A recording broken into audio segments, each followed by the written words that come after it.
Hello and welcome to Business Spotlight, where today we are joined by the incredible Andrew Beaumont of AJB HR Consultancy Limited. Andrew, welcome. How are you?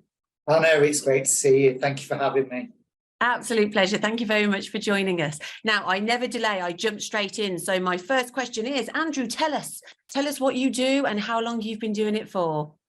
So I run a fully outsourced bespoke HR consultancy that supports clients typically with headcounts of anything from 10 up to the biggest client of 150 with everything people related, from redundancies and restructures and engagement exercises to contracts of employment and everything in between.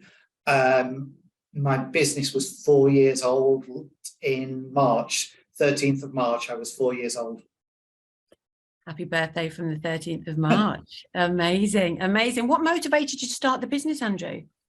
I think I'd done HR for a long time by then. So I was 12 years into HR. I'd operated at a senior level across lots of corporates, done HR overseas, and actually had the opportunity to take redundancy from a senior HR role in a car and van rental company. And I thought if I didn't go out on my own then, I would always regret it. So that's why I took the leap in March 2019. Always regretted. So had it been a thought, had it been something that was niggling you for some time?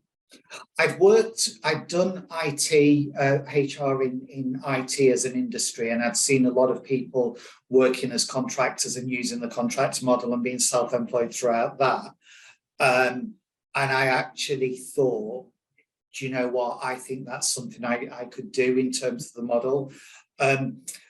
And also, as I started to work with smaller organisations, I mean, I started my HR career with HSBC, so I suppose everything's relatively smaller.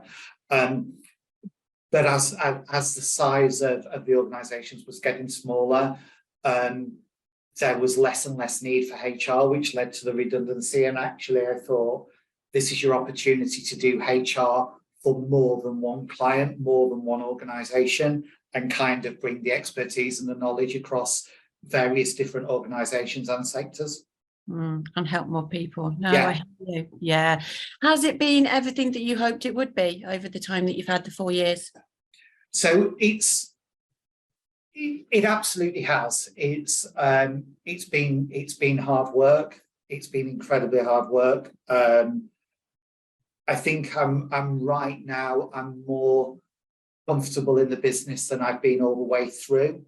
There was a lot of time, in the first couple of years where my default thought process was, if this all fails, I could go back and work for somebody else because I've got the HR skill set. I think I'm now genuinely, 4 years in a process where I know it's not going to fail. Yeah. And so how does that make you feel, and does that make your decision making different? Does that change the way that you make decisions? I think it changes the client base in terms of moving away from the whole, I just need people to work with me and ask for my services, to I'm now in a position where I'm able to have values-based clients, so people that have similar values to me. And over the last 6-9 months, I've turned more client work away than I've accepted because the value and the match hasn't been right. Yeah, now that's really interesting, isn't it? It's turning, some people watching this today will be thinking, turning business away? What, are you crazy? But it is really important, isn't it, to have that value match. So that's really key. That's a key share there, Andrew. Thank you. What would you say that makes you stand out in the industry? I think the bit that we've just touched on about the fact that I won't work with anybody. And actually, I've had a a waiting list for a while now. And the fact that when I'm approached by clients, it's very much a two-way process in terms of, you know, what is it that you need, and actually, A, can I provide it, which usually I can, but B, it's, do I want to work with you? And it's that. I also think that I found a place in the HR market to operate where I make a point of not being pink and fluffy, and it's all over my, you know, all over my website. I don't do the, you know, kind and gentle, putting your arms around all your staff time all of the time. That's not the model I've found. For me, it's all about, yeah, we're going to look after your staff, but if there's difficult discussions we're going to have, we're damn well going to have them. And we're going to do what you, as the client, needs us to do, unless the risk is ridiculous, and then it's a separate discussion. But coming from the corporate background, it's given me a very strong commercial awareness in terms of HR, and actually I'm able to see it from the client side and get them to where they want to be. And I know turning around and saying, I don't do pink and fluffy HR, puts a lot of clients off, but it attracts more than I lose. So I found a model, Hannah, and it works. Yeah. I love the I don't do pink and fluffy. Yeah. I think it speaks to having those brave conversations, having the conversations, the tough conversations that need to be had. You found a model and it works. So yeah, I think there's something to be said about that. What else would you attribute your growth to? So your business has morphed and changed over the last 4 years. You're now comfortable with where you are. What would you attribute that growth to? I think I haven't ever needed to go out and actively market. So, you know, I've never needed to be in a situation where I've gone out to people on LinkedIn and said, can I do your HR or anything along those lines? I've been very good at networking and only done networking that's actually worked. The clients that I've got are typically, I'm in liaison with business owners who know other business owners who tend to have similar challenges. So the referrals come from existing clients. So the whole, you know, if you're running a business that's very value led and you're working with clients that match your value set, and they're recommending you to existing business owners or their clients, however that may be, chances are the referrals that you're going to get will match the same value set. So it's almost as though, you know, you have a business owner who's a client who refers you to another business owner who needs HR. You know, behavior breeds behavior. People tend to, not all the time, but people tend to be in conversations with people who have similar values, who behave in the same way. So usually it's if you're referred from one client to another, the client that's coming in will be of a similar value set. And being able to control who you're working with and making sure that you're not taking on too much, it gives an opportunity to constantly evaluate the client base and look, you know, which are the right clients, which are the wrong ones, are the difficult discussions to have, because the client base is constantly evolving. There's actually, you know, times where you can turn around and say, you were right for my business 6 months, a year ago, but actually my business has moved and I'm not the right person to provide your HR. And I think as the business has grown, because the relationship with the clients was always mine initially, although new people have come into the business and you know, clients may be liaising with different people in the business, they've still got me and the relationship has always been there. And I think as I continue to grow, Hannah, I'll never lose that. You know, it will never be a case that I'm not a fundamental part of this business. I love the strategy around that referral engine and around that being personable, being at the front of your business. You mentioned there about networking and surrounding yourself with the right people, and behavior breeds behavior. What networking groups do you go to? What's really working for you at the moment? So I've got I've done, I guess, like a lot of people, you know, when I started out, it was like, right, where are business owners? You know, let me go and find everything that's got network in the title. I've tended to, I've pulled away from most of it. I've got I'm in a Friday morning BNI chapter at Solihull, which is, it just works. And it's one of those things where, you know, if it works for you, it works, and it really does. You know, there's the events through yourself, there's the owners network, there's things like that. But I've got to the stage now where I think, whilst networking is contributing to the business, actually the relationship with the clients and the referrals from existing clients is becoming more powerful.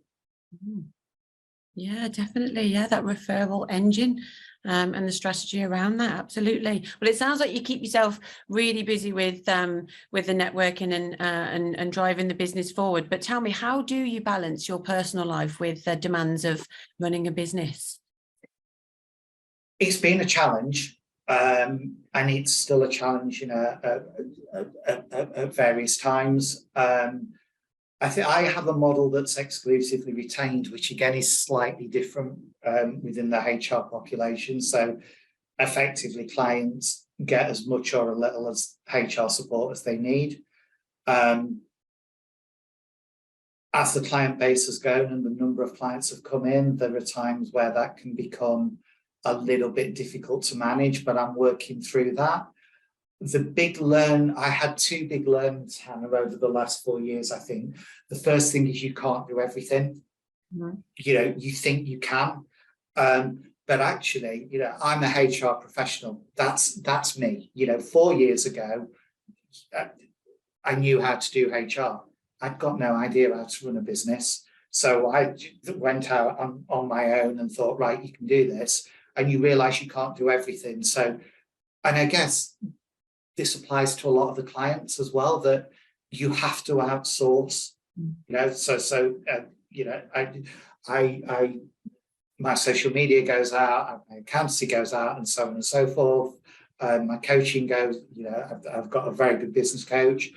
And then the second thing is, you need to find out what your clients' expectations are, because yours often are higher than theirs. And the service level that you want to give your clients is often, higher than the level that they're expecting from you. And you can burn yourself out and put yourself under additional pressure to meet a service level that's not being expected. So you've got to understand from your clients what their expectation is. I've got a lot better over the last 6-9 months of turning around and saying, I can do it, but not now, you know, and I'm also very good at setting a deadline that actually I know I'll hit. So the over, you know, the promising and then hitting it. So I'll work out actually what's a realistic deadline and then add a little bit onto it, because typically then I'm delivering before I've said I will. So that's, the client thinks that's great, and actually I've taken pressure off myself. Yeah. Managing your energy and managing expectations is up there. I was actually just about to dig into your learnings, and you've given 2 fantastic learnings, but I just want to dive into your first share, if I may. So understanding that you can't do everything, and I know with a business owner you'll be wearing all the hats at the beginning. But tell me, what was the first thing that you just had to let go, had to either outsource or let go, Andrew? Accounts. Okay.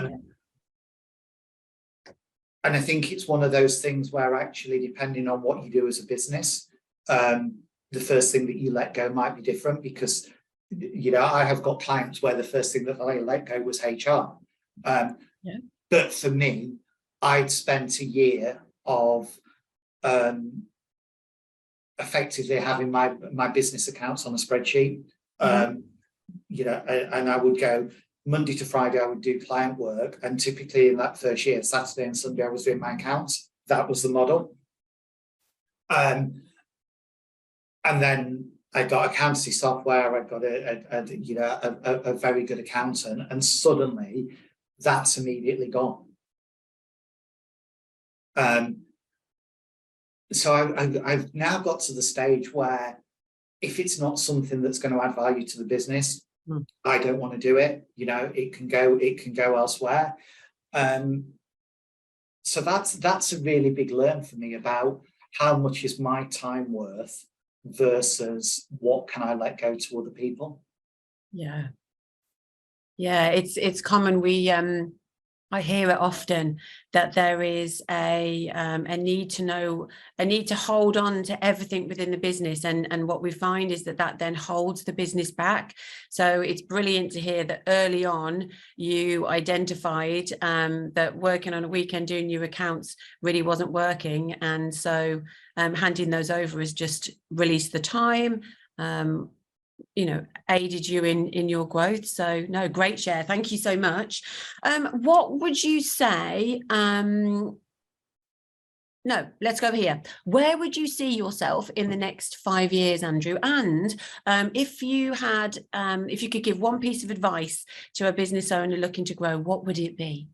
So I think in terms of the 5 year question, I've done, you know, a lot of work, a lot of thought processes. I mean, I'm jumping 5 years forward in a business that hasn't been going 5 years. And actually, 4 years ago, with being 4 years old, I could have never imagined being where I am. That, you know, that's the thing. I think in 5 years' time, there's a few key things. First and foremost, the value-led nature of the business has to stay. I don't want to become, you know, a HR business that has lost that bespoke element.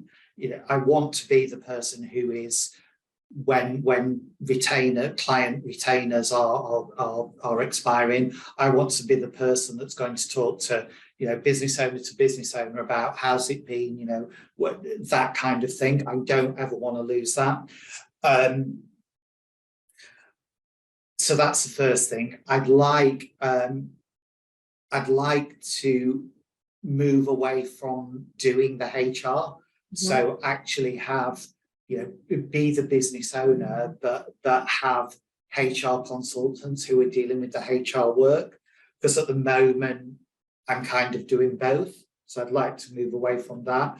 Longer term, being, as you mentioned, 5 years, longer term, I'd like to take the business overseas. That's still my ultimate goal, to have a bespoke HR consultancy that operates overseas, but notwithstanding the differences in employment law and legislation between the countries, it still needs to be bespoke and have the values, because that's still going to be key. And in terms of the other part of your question, in terms of business owners looking for growth, I think first and foremost for me, find out what you think you are missing in terms of where the gaps are.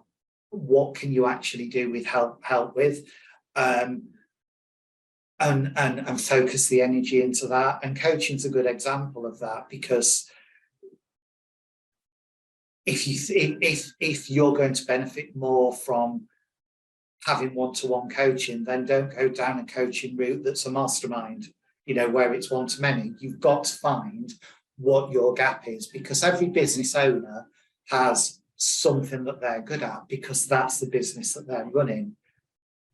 But there will be bits that they can't do, and also shed the things that aren't, shed the things that aren't adding value to the business. If you're a business owner and you're reasonably comfortable from a finance and cash flow point of view, consider outsourcing your social media, considering, getting somebody in to do your website, even, I'm not plugging, but consider outsourcing your HR. All of this kind of stuff is stuff that, as a business owner at the start, you're probably thinking, I don't want to pay money on that and that and that. But actually, if you can afford to let it go, let it go. Mm. Yeah, because you found in your experience that once you've let it go, it's brought back tenfold by the sounds of it. Absolutely. I mean, I've got clients that are accountants, and I also outsource my accountancy. I'm far better at HR than the accountants are. And actually, they're then able to become better accountants because I do their HR. And it works in reverse. Mm. So it absolutely does. What are you the best at? Focus on that and get other people to do the things that either you're not particularly good at, you don't want to do, or don't add value. Yeah. Self-awareness, understanding yourself, your values and your vision. It has been the thread of today's Business Spotlight. Thank you so much, Andrew, for joining us today, for sharing your business journey. Loads of learnings there. So I'm really excited to share this with our community. Thank you very much. And I hope we get to speak again very soon. Thank you, Hannah. It's a pleasure. It always is. Thank you. Thanks, Andrew.